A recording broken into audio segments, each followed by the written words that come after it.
الحمد لله رب العالمين والصلاة والسلام على رسول الله صلى الله عليه وسلم. marka hore ilaahay baa mahad iska leh subxaanahu wa tacaala meeshaan iyo madashan qiimaha baasuukan keenay waan bogaadinayaa mahad ilaahay kadib waxaan bogaadinayaa tareerinkan inoo socday maalmaha kooban oo runtii aan uga mahad celinayo wasaaradda arrimaha gudaha iyo tiimkii ka qayb qaatay oo ugu horeeyo NRC khiyaartii iyo waxgaradkii runtii soo jeedinayay oo waqtigooda noo horay waxaan kaloo si gaar ah u mahad celinayaa xildhibaanada runtii sharafta loo ka soo qayb galay tareerinka intuu socday u dhabar adeegay oo dulqaatay intiigana waan bogaadinayaa waxaan dhihi karaa waqtigiisa saxda ah buu yimi dadku sida hore u sheegaba waa wada aqoon-yahan maxaa yeele cilmi baa dadkan lagu soo xulay laakiin shaqadan la wada yimi oo la isugu yimi oo ballaaran baa waxay keenaysaa in dadku isla jaan qaadaan fahamka waxaa laga yaabaa qofka markuu shaqadan imaanayo ama ku soo biiray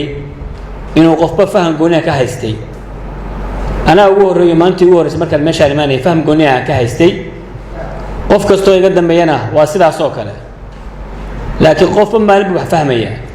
marka waxaa la rabaa qofku markuu meesha yimaado inuu dareemo bal meeshaan iyo sida u socoto iyo qaab dhismeedkeeda iyo waxyaheeda iyo awoodaheeda go'aamadeeda iyo talooyinkeeda isfahankeeda isla jaanqaadkeeda intaba dadku inay isla fahmaan taasaa muhiima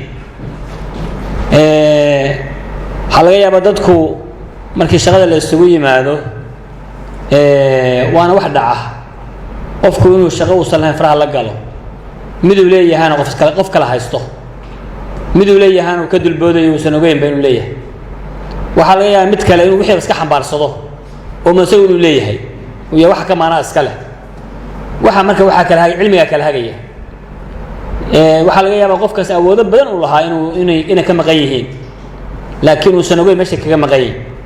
kuwa badanna uu faraha kula jiro waxaa kala bayaaninaya waa barashada iyo tareennada runtii cilmiga oo dowladaha hoose iyo habdhaqankooda ceebna maaha coleytarna maaha waxa in la barto qofkuna la jaan qabo laga yaabaa cilmigu qofba si uu yaqaan cilmigu madaarista cilmigu sagaas furfura laga yaabaa qofku inuu alif intuu barto ilaa ya uu wado oo maalin kasta waxa uu baranayo hadduu daalacdo ama maktabadu uu galo cilmi u siyaadayo marka hadda waxa laga yaabaa cilmiga inuu ugu yar yahay oo dadka qaarkiisa ay dhaafeen oo ku yar yahay laakiin waxaa laga yaabaa fahamkiisa keliya inuu u baahan yahay qofku inuu fahmo runtii waxaan leeyahay aan hore u soconno magaalada waa caasimadda Puntland waa xildhibaanadii ugu horreeyey oo ilaa waqti dheer kadib maanta la soo xulay wuxuuna markay cusub yihiin xogaa culays bay iska leeyihiin laakiin waxaa laga yaabaa culayska in la dhaafo wax kastoo la abuurayo ama la kareed gareynayo culays bay leeyihiin waadna ogtihiin idinkuba laakiin waxaan rabnaa innagu inaan noqonno kuwii ugu horreeyey oo culayskii la jaan qaaday fahmayna kana dabaashay si kuwayna ka dambeeya haddii aanu gaarno ama aan ogaano ay u dareemaan shaqada aanu haynay iyo meesha aan uga tagnay shaqadan waa waqti kooban waa doorasho waxaa laga yaabaa marka wax la dooranayo in dadku doorashadaas culays badan lagala kulmay shacabka la kulmeen qofka la soo doortay kala kulmay laakiin waxaa la rabaa inaadan ku dhisin culayskii aad la soo kulantay inaadan ku dhisin shaqada ee aad ku dhistaa inaad la jaan qaadid culays kastoo kusoo food saara ogaada wax kasta waxaa laga gudbaa ogaada wax kasta waxaa laga gudbaa wada tashi iyo iskacanqabsi iyo tala wadaag waxaa muhiima iyadoo talada la wadaago inay go'aamaduna gooni yihiin haddii hadda halkaa talo la soo dhigo maanta waxaa laga yaabaa taladaa inaan la isku raaci karin sababta waxaa keenaya qofba meel buu la aadayaa xumaan ma aha ceebna ma aha laakiin qofka waxaa laga yaaba waxa u muuqda wey kursiga xagga ha loo jeediyo ma xagga kale ha loo jeediyo ma waddadu kusii jeeda si loo leeyahay waxaa laga yaabaa inay xumaan ba ahaynba laakiin waxaa laga yaabaa taladaas inay tahay إن قف مركز سيدا عقلي يسوق سيء إنه كل حسابيه لكن وهذا شركة استوحب بهانت هاي قاموا يدسشموا بهانت هاي تلوين أنت والله سكوا مرك وحرمنا مرك إلى هذا كيس وحي حدا كدم مياه يوحي كوريا كل شقين النما إن هروس عنه من نمده إن تذكرنا يدلكنا إلى شنه تذكر ما أنت إنك ضدوه إنك كونسلوه إنك عاصمة دوتشينا إنك هالكان شغل ما أنت إنك مدون دوتشيتا وحنا مركب مدة إن نقولنا إنه هرمود أي وحنا كبرتان إلى هذا كيس تبدأ بين كوريي ووقتي إنه قبل بدأ بين كوريي دقوي بدن تذكر قدام يبانا لكن وحنا رمنا إننا نضافنه وإننا نلقده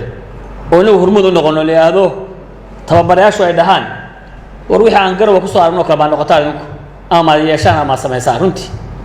إننا دتكو إننا نوتشيدا محيرا وأنا ماشي عن شغله وأنا عسومدي وحن رجينا إن هدر رنتي وحبضنا باي نوقف صوبي وحبضنا وعودنا وحرمنا هرس عنه من نبذنا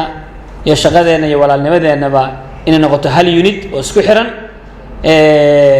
سين مركا نقولنا ده هدفتي مبادئ الله صدورتي كاميرا دالية runtii in badan waxa dhacda shaqooyinka marka lagu jiro waxa dhici karta xoogaa in culays iska yimaadaan laakiin waxa la rabaa qofku inuu dulqaad u yeesho waxa culeysyada oo waxa la rabaa inuu dulqaad u yeesho maxaa yeelay shaqada noocaas degmadu marka sideeda u culusta iyadoo dhanba culus cidda timaada marka waa inay taxamuli ka dhaa oo dulqaadan ka dhaa culayska degmada maxaa yeelay dawladda dhexe Puntland iyo inagu isku culays bayna ama inaga ka culays badan maxaa yeelay waa garan kartaan dadka shacabka oo ku soo dhacaya oo aanina ka celinay oo dhibaataysan oo suuqa ka soo dhaqay intee ka soo lagu yeelin intii inoo imaaneen cidna laga celin maayo haday maalinku waa waxa ku leeyahay maanta waa weyne oo shalay waa weyne oo daraad waa weyne maxaa marka keenaya waxa keenaya waa dadka aan u shaqeynay culayskaasi markii leeyahay waxa marka rabaan oo dulqaadato waxa laga yaabaa inay ku badan yimaadaan shaqo doona ku badan oo dhibaataysan ku badan oo familkaaga ehelkaaga asxaabtaada oo kulli ay leeyihiin degmada hana la geeyo oo degmada waxaan la ka siiyo oo shaqo doona haddii inta aad ehelkana hawada shaqo gubad geeyno hatta kuwa filan kara degmada kuwa filan karto marka waxa laga yaabaa in culays badan leen ku hayo waxaan aad waxa soo dulqaadataan dadka la qanciyo dadka inay qancisaan ba waxba ka muhiimsan xasinta ilaahay baa haya